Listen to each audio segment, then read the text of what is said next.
Okay, so good afternoon again, 2B1. So this is the continuation of our discussion. Okay po, so nasa ano na po tayo sa English language. So we are done with the language.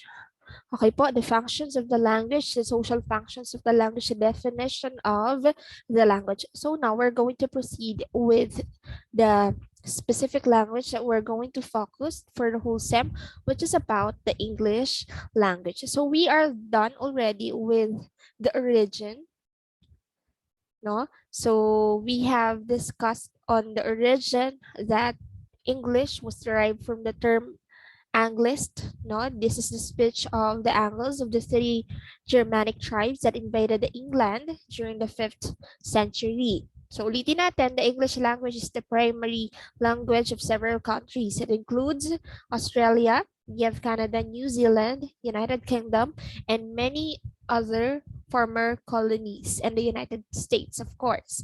And the second language in a number of multilingual countries, which includes the India, Singapore, and also our country, the Philippines. Okay po. So let's continue. So we have Christine Kennelly, which has a book entitled The First Word. So doon po sa book niya na the first word, she had mentioned that today there are about 6,000 languages in the world and half of the world population speaks only 10 of them because many of those people are not educated and not focusing on studying language. And class English is the single or the most dominant of these 10. Ibig sabihin po, sa 10 languages na tinutukoy na yan, all of the countries were speaking English. Kasi di ba, we have mentioned earlier that um, yung English is napakahalaga, most especially in the field of business, in, in meeting or traveling, especially when we go to other countries and other places po. So that is according to Christine Kennelly. Okay? So that's why ang pinaka-aim po ni Miss Christine Kennelly, she is an author, is that those language will be used to improve the localization of each country and at the same time para po ma-promote din po yung community or yung country, yung population po ng isang lugar. Because it is very important to really appreciate our own heritage and our own country. Tama po? So next po, so fact, the influence of English language is also spread globally through American pop culture, music, movies, advertising, and TV shows. So we know that, right? 'Di ba? So actually class, karamihan sa atin ay natututo ng English words dahil po sa mga napapanood natin. Tama ba? Napapanood and those other people known the correct pronunciation of the word because of music. 'Di ba? 'Di ba? Because of movies. Kaya napakahalaga ng English subtitle sa isang movie because it let us understand most especially if the specific movie is in the language we're in. We cannot understand like Korean, no, Chinese, Japanese, whatever.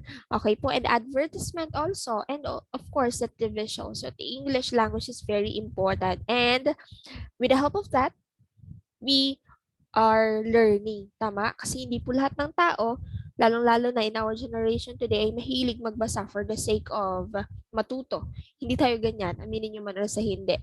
We often browse to our SOCMED, social medias, and at the same time, we often watch movies, listening to music rather than reading, no? So, mahalaga din na magbasa tayo kapag may time po tayo. Okay. So, next. So, let's proceed to the spoken worldwide. So, sabi dyan, a third of the world's population speak English as a first or secondary language, over 2 billion people. So, totally, okay po, or totally po, meron tayong 2 billion people who are, ito po class A is according to the research in 1998. Okay, so dahil po lumalaki ang population each year, so assume natin na mas malaki pa, mas lumalaki pa, no? Tama po? Okay, so there is another tawag dito. Meron pong isang author, siya po naman si Tony Rayleigh. He noted an earlier estimate in English Changes Life. Meron po siyang book na ang title is English Changes Lives. So in Britain, the Sunday Times, yan po yung pinaka tawag dito, publisher ng book. Sabi dito, there are now estimated to be 1.5 billion English speakers globally, 375 million who speak English as their first language, and 375 as a second language, and 750 million who speaks English as a foreign language. So he continues. Okay po. So kung titingnan natin dyan guys, there are now estimated to be 1.5 billion English speakers globally. It is according to to research in 2020. Ilan daw po? 375 million who speak English as their first language. Look at that. 375 million as a second language, and we also have 750 million who speak English as their foreign language. So nandito tayo sa 375 million as a second language. So yan po yung bilang ng mga tao, or the number of people that are speaking the foreign language, which is the English language. Okay po. So the um, that is the summary of the people or the consumption of English in the whole world. So it's really important, guys. It's really important to learn English. So I congratulate you that since we are English majors, no, alam ko naman na komportable kayo, and at the same time, hindi kayo masyadong nahihirapan sa pag-aaral ng English because you put yourself here. Tama ba? So if it's a challenge for you to really learn English, then challenge yourself. And in challenging ourselves, kaakibat ng pag-challenge is yung paggawa ng paraan para mas matuto. Okay? So let's continue. So when was English first spoken? So sabi dito, English was derived from a Proto-Indo-European language spoken by nomads wandering Europe about 5,000 years ago. So also guys, German people also came from this language. English po is conventionally divided into major historical periods, which is the Old English. We also have the Middle English, and last, the Modern English. Ulitin ko po, kailan po nagamit or kailan ginamit ang English as a language? Sabi dito, from a Proto-Indo-European language spoken by nomads wandering Europe by or about 5,000 years ago. Ulitin ko, ginamit po yung English or ginamit po siya as a language noong 5,000 years ago by wandering Europe or the nomads. Okay po, naiintindihan natin yan? Okay, so also guys, ulitin ko din, yung German po, they also came from this language. The first language that they have used is the English. And also po, English is conventionally divided into three major historical periods, which is the Old English, Middle English, and the Modern English. Ulitin ko, German divided conventionally the three major historical periods, which is the Old English, Middle, and Modern English. Take note of that, ha? Now, let us come to the evolution of language. So this is the last part. So in the Norman conquest in 1066, the Norman French dialect arrived in Britain, so Old English no longer dominated. Norman French, spoken by the aristocracy, and Old English, spoken by the common people, intermingled over time to become Middle English. By the 12,000s, about 10,000 French words had been incorporated into English. Some words served as a replacement for the English words, and other coexisted with slightly changed meaning. So ano nga ba yung evolution ng English? Paano siya nag-evolve? Kasi kung mapapansin natin niya ngayon, it really grown up, it really improved, and at the same time, napakaraming varieties na po or napakaraming sub-branches na po ng linguistic kasi napakalawak na ng English language. So sabi dyan, in the Norman Conquest in 1066, the Norman French dialect arrived in Britain. Okay po? So, yung Old English daw po no longer dominated. Hindi na siya ginagamit masyado because of the Norman French. So, Norman French po, spoken by the aristocracy, and Old English spoken by the common people. So, whenever we say aristocracy, these are the people who has their high position on the community. Okay, and then we have the common people. So, they are intermingled over time to become Middle English. So by the 1200s and about 10,000 French words has been incorporated into English, incorporated or translated into English class. So some words serve as replacement for the English words and other coexisted with slightly changed meaning. So for the evolution, ano po ba ang mga nagbago? Number one, we have the spelling. So spelling change as people with the Norman French background wrote down the English words as they sounded. So other changes includes the use of gender as a noun. No? We also have the words, some words form o yung tinatawag nating inflections, the silent E, and the merging of one more constrained word order. Kaya kung tatandaan natin, meron tayong kung iisipin natin, no, meron tayong mga may mga complex kasi 'di ba? Pag sinabi nating normal English, ayun po ay single lang, single word noun. Pero ngayon meron ng complex noun, meron na pong iba't ibang complexity because it evolves, it improves yung English language natin. So now, it came the usage of the modern English. So punta na tayo sa modern English. So many scholars po, they consider that early modern English period to have begun about in the 1500s. So during po the Renaissance period, yung English po, it incorporated many words from Latin and also French. So bago po nagkaroon ng English language no sa ibang country, yung mga country po na second language po ang English, meron po silang language na tinatawag na Latin tsaka French. Kasi yan naman po talaga ang pinaka-pioneer na language na ginagamit sa iba't ibang lugar. So from the classical Latin, not just the third church Latin kasi yung Latin usually at saka Greek, tsaka ibang language sa ano po siya, sa religion siya nag-exist eh. Kasi yung Bible, tama po, yung Bible is puro words. So doon po nagsimula or so doon po nag-incorporate yung language na tinatawag. So the King James in the Bible in the 1611 and works of William Shakespeare as considered in modern English. So lahat po yun, we have the Bible and the work of William Shakespeare used the modern English. So a major evolution naman po in the language ending the early subordination of modern English period was when the pronunciation of long vowels changed. So before class, wala pa po, kung mapapansin natin, may mga word ngayon na double vowels. Like for example, soon, S-O-O-N, right? Right? We have meal, M-E-A-L, meat. We also have the another meat, okay?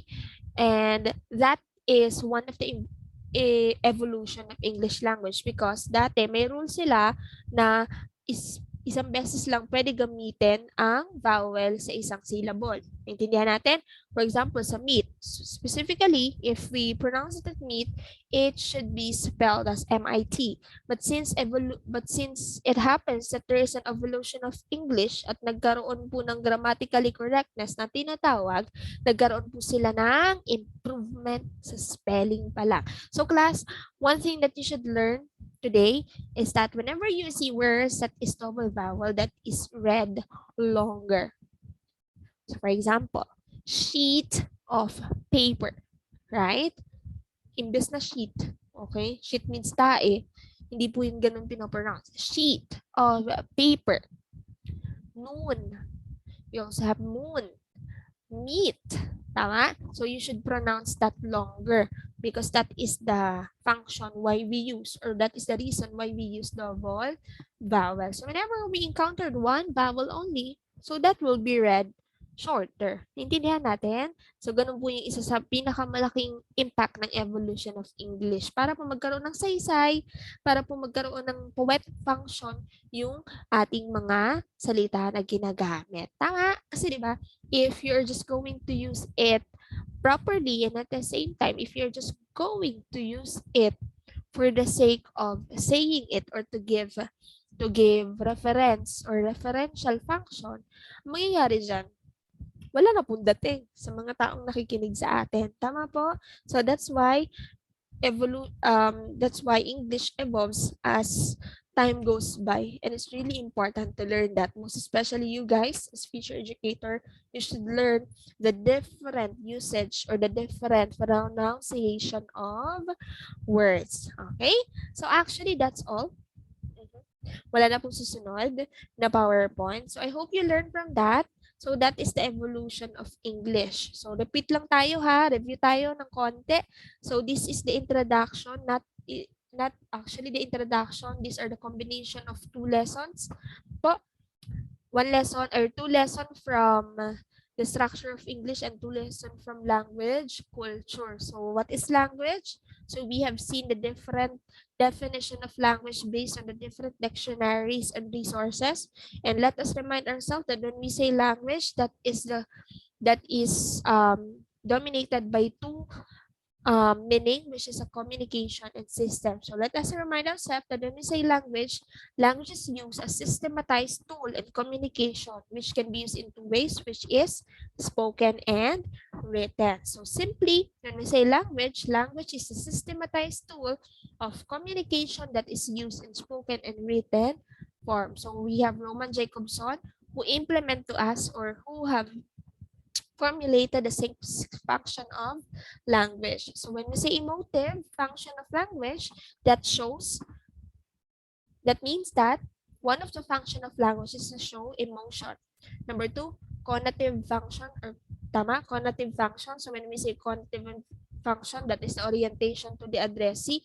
It means instinct, that whenever someone says something on you, it should be an instinct, or immediately you will do something in response to that language or communication. We also have a referential function, which simply, one of the function of language is to give reference or information. And we have poetic function. The focus of this message, or of this function, is for its own sake. So one thing that we should remind about poetic function is that it uses different um, it uses different ambiguities, okay, structure and characteristic of language, art of words, to make it more creative, to make it more functioning and helpful and entertaining for other people. We also have phatic. When we say phatic function, to maintain the contact, to prolong, and to discontinue communication. So when we say phatic function, one of the usage of language or function of language is that language helps us to communicate, to be understood, and to have response. And when we say metalinguistic, let us remind ourselves that when we say language, it should be aligned with the linguistically correctness, or with this different function. So yung above five mentioned function, it should be combined, or all overall, whenever we communicate, so that we could gain the meta-linguistic function of language. And when we say social function of language naman po, let us remind ourselves that in language, we could use different words, we could pronounce each word, but we should adjust, and we should limit ourselves with demands of the social settings. Okay? So, yung example natin dyan, sabi dyan, di ba? Choose linguistic items reflects the kind of this relationship. So, whenever you are in a social community or social setting, you should limit yourself and remind yourself what right words you should use in accordance to the demand of the setting. Tama? Okay, nagbigay ako example dyan kanina. Okay, so this is English. So you have the origin. Okay, we also have the fact. Okay, and we have spoken worldwide. when was the English first spoken? Remind yourself that it was spoken by the nomads wandering in Europe in 5,000 years ago. And the evolution of English. So specifically, class, in the evolution of English, majority of the changes happens in spelling, in pronunciation, and in construction of words. Okay? So thank you so much for your cooperation to B1 for this lesson. So I hope you had learned great things today. And we're going to have quiz. No?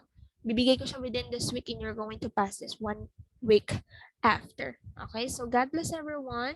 So enjoy natin yung mga natitira pa nating klase before this weekends. And ayan, pray tayo lagi and mag-iingat. God bless po. Bye-bye.